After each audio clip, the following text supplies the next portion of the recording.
बिल्लाहि मिनश्शैतानिर्रजीम बिस्मिल्लाहिर्रहमानिर्रहीम। मुहतरमी और मुकर्रमी मिर्ज़ा जहलमी ने यह सवाल फरमाया है कि सैयदना मुआविया रज़ियल्लाहु ताला अन्हु की जो ख़ता थी वो हज़रत अम्मार रज़ियल्लाहु ताला अन्हु सैयदना अम्मार रज़ियल्लाहु ताला अन्हु के क़त्ल से क़ब्ल तक तो इज्तिहादी थी और क़त्ल के बाद वो मासियत कबीरा या मासियत क़बीहा या कुफ्र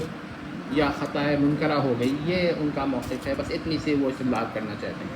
ठीक है, अब हम इसके जवाबात में मैंने एक वीडियो अपलोड कर दी है, सिर्फ उसको इशू नहीं किया है अभी, और इशू ना करने के बाद वजूहात हैं। उससे पहले मैं चाहता हूँ कुछ और वीडियोस भी इशू कर जो हो जाए, लेकिन फ़िलहाल सरे दस्त जिसे कहते हैं कुछ जवाब देना ज़रूरी है। पॉइंट अब यहाँ पर हम जहनी साहब का अंदाज़ इख्तियार करते हैं कि यहाँ पर चंद इल्मी पॉइंट नोट कर लीजिए। इल्मी पॉइंट नंबर 1, सैयदना अली व सैयदना मुआविया रज़ियल्लाहु ताला अन्हुमा में इख्तलाफात थे और हर एक के पास अपने दलाइल थे। यानी सैयदना अली और सैयदना मुआविया रज़ियल्लाहु ताला अन्हुमा में इख्तलाफात थे और हर एक के पास अपने अपने दलाइल थे। ठीक है,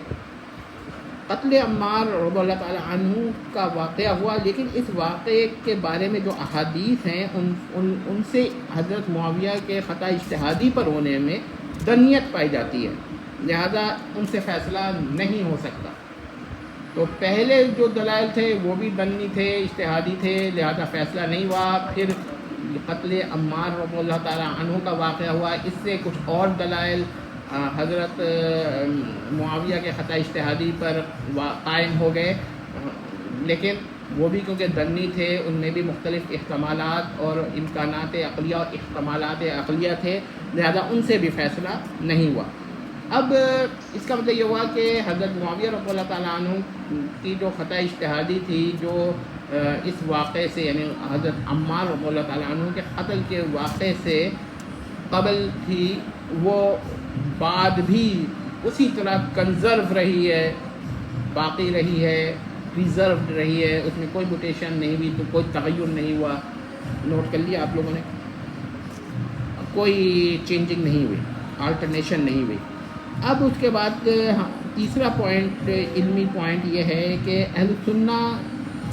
का इजमा हुआ, यानी इजमाउ अहले सुन्ना, इसने फ़ैसला कर दिया कि अब ये मसला इख्तलाफी नहीं रहा। यानी अहले सुन्ना में इज्तिहादी मसाइल में इख्तलाफ है, लेकिन जब अहले सुन्ना का इजमा हो गया कि हज़रत मुआविया ख़ता इज्तिहादी पर हैं, हज़रत अली हक़ इज्तिहादी पर हैं या सवाब इज्तिहादी पर हैं, तो बस उसके बाद अब फ़ैसला हो गया। अब इस